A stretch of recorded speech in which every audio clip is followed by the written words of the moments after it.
হ্যাঁ, হ্যালো। আসসালামু আলাইকুম রহমতুল্লাহ। আশা করি আপনারা সকলে ভালো আছেন, আমিও ভালো আছি। আমি এখন আপনাদের দেখাতে চলেছি যে এই একটা আমি চার্জার কিনছি এবং একটা ট্রান্সফরমার। এই যে ট্রান্সফরমার, এই দুইটার মধ্যে কোনটা দিয়ে চার্জ করলে আপনার ব্যাটারিটা ভালো থাকবে এবং ভালোভাবে চার্জ হবে, এই বিষয়ে আলোচনা করার জন্য আমি আপনাদের মাঝে উপস্থিত হলাম। যাই হোক, আমি এখন প্রথমে ট্রান্সফরমারটাকে দেখাই। চার্জার যেহেতু আগে এক ফ্যাট দেখাইছিলাম, ট্রান্সফরমারটা হচ্ছে এটা সাধারণত নয় ভোল্ট 9 অ্যাম্পিয়ারের। এটা ভালো ট্রান্সফরমার। এটা আমি তৈরি করছিলাম নিজের হাতে। যে দেখেন, এটা হচ্ছে মেইন লাইন থেকে আসছে যাইয়া এসি লাইনে, তারপরে এই জায়গায় দিয়ে ডিসি হইয়া আমি এই জায়গায় কনভার্ট করে আমি এই জায়গায় চালাইতেছি। এই জায়গায় ব্যাটারি লাইন দিলে এটা আস্তে আস্তে চার্জ হয়। কিন্তু এটার সমস্যা হলো, এটা যেহেতু একটা ট্রান্সফরমার, এটা ট্রান্সফরমার দিয়ে বেশিক্ষণ চালাইলে এটা প্রচণ্ড গরম হয়ে যায়। গরম হওয়ার কারণে এটা নষ্ট হয়ে যাওয়ার সম্ভাবনা থাকে এবং আশেপাশে একটু ঝামেলা হইলে শর্ট সার্কিট হওয়ার সম্ভাবনা থাকে, নানান ঝামেলা থাকে। কিন্তু আর একটা বিষয় হচ্ছে, এটা একটু সস্তা। এটা 400, 500, 300, 700 এরকম টাকার মধ্যে পাওয়া যায়। এখন বিষয় হচ্ছে গিয়া, এখন কোনটা দিয়ে চার্জ করলে আপনার ব্যাটারিটাও ভালো থাকবে এবং আপনার ব্যাটারি বেশিক্ষণ লাস্টিং দেবে চার্জ এবং বেশি বয়স পাইবে বা বেশি দীর্ঘদিন আপনি ব্যবহার করতে পারবেন। এখন এইটা যখন গরম হয়, এগুলোর টেকার সম্ভাবনা খুবই কম, এটা দীর্ঘস্থায়ী হয় না। কিন্তু এখন হচ্ছে আধুনিক যুগ, এখন 2023 সাল। এখন ডিজিটাল চার্জারের কথা আমি বলবো।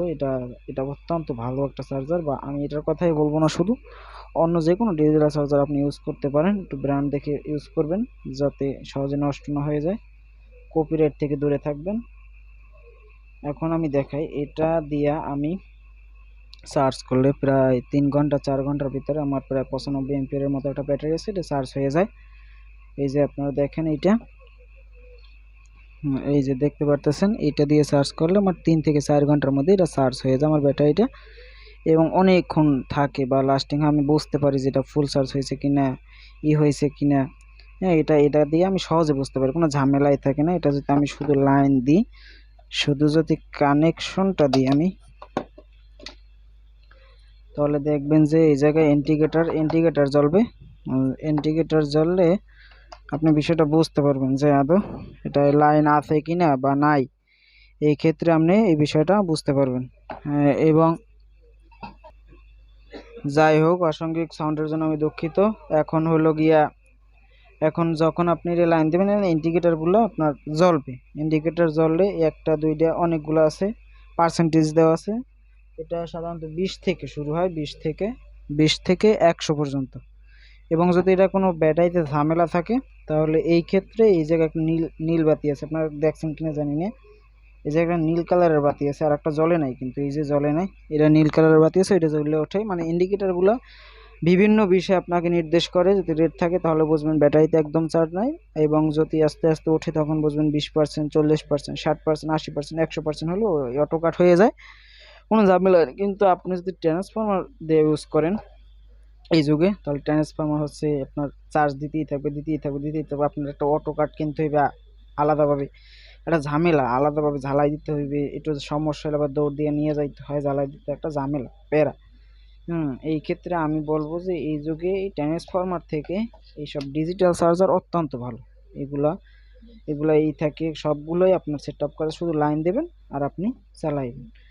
এবং এটা গরম হওয়ার কোনো ঝামেলা নেই, আলাদা কুলিং ফ্যান আছে। আমি বলবো এই ক্ষেত্রে যে খুচরা যে খরচ হয় তার থেকে এইটা বেটার, এইটা অনেক বেটার।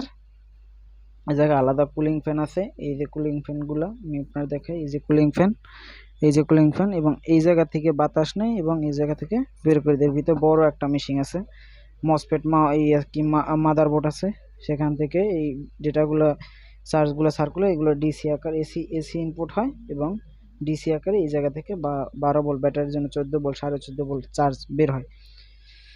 যাই হোক, এখন দেখেন, আমি এই যে দুইটা বিষয় আপনাদের বললাম, এটা যে কোনো দুইটা দিয়ে কাজ হয়, কিন্তু তার থেকে আধুনিকভাবে কাজ হয় এইটা। যেহেতু আপনি ইন্ডিকেটর থেকে বুঝতে পারতেছেন যে কি হইতেছে, কি চলতেছে, কত পার্সেন্ট হয়েছে। আপনি চাইলে এখন বন্ধ রাখতে পারেন, 80% রাখতে পারেন, 20%-এর পর বন্ধ রাখতে পারেন, তাহলে আপনার একটা ব্যাটারি প্রচুর দিন লাস্টিং দেয়। এবং এই ক্ষেত্রে যখন 9 ভোল্ট ট্রান্সফর্মার দেয়, এটাগুলো সাধারণত অনেক সময় 9 ভোল্ট লেখা থাকলেও লেখা থাকে না, বেশি দাম দিয়ে কেনা লাগে, তখন আপনি পান রিয়াল জিনিসটা। এখন পাওয়া বড় দুষ্কর। এখন যে ট্রান্সফর্মারগুলো হয় এগুলো রিয়াল না, এগুলো ফেকই বেশি। কারণ এগুলা যেগুলা অ্যালুমিনিয়াম থাকে, তামা থাকে না, এগুলোর মধ্যে অ্যালুমিনিয়াম থাকে, যেগুলা দেওয়ার পর কিছুক্ষণ পর প্রচণ্ড গরম হয়ে নষ্ট হওয়ার সম্ভাবনা অনেক বেশি, অনেক বেশি অ্যালুমিনিয়াম থেকে। এবং চার্জ যদি 9 ভোল্ট থাকে তাহলে 4 ভোল্ট 4 অ্যাম্পিয়ারের মতো টানতে পারে। 9 অ্যাম্পিয়ার থাকলে এতটা একটা সক্ষমতা থাকে এবং নষ্ট হওয়ার সম্ভাবনা বেশি থাকে। তাই আমি আপনাদের বলবো যে আপনারা এইটা ক্রয় না কইরা আপনারা এই ডিজিটাল চার্জারগুলো আপনারা ক্রয় করতে পারেন। এটা না হোক অন্য আরেকটা নেন, কিন্তু আমি বলবো যে এটা না, এটা না, এটা অনেক প্যারা। তার থেকে এইটা অনেক সুবিধা, বহন করতে সুবিধা, ওয়ারেন্টি গ্যারান্টি থাকে, অনেক অনেক সুবিধা। যাই হোক, আমি আর কথা বাড়াবো না, আপনারা এই বিষয়ে দুটোটাই আপনার দেখতে পারেন। আমি বিষয়টা বিবরণী দিয়ে আপনাদের বললাম, বোঝানোর চেষ্টা করলাম। আপনারা সকলে ভালো থাকবেন, আমার জন্য দোয়া করবেন, আমি আপনার পরিবারের জন্য দোয়া করি। আর যদি সম্ভব হয় চ্যানেলটা সাবস্ক্রাইব করে দেবেন।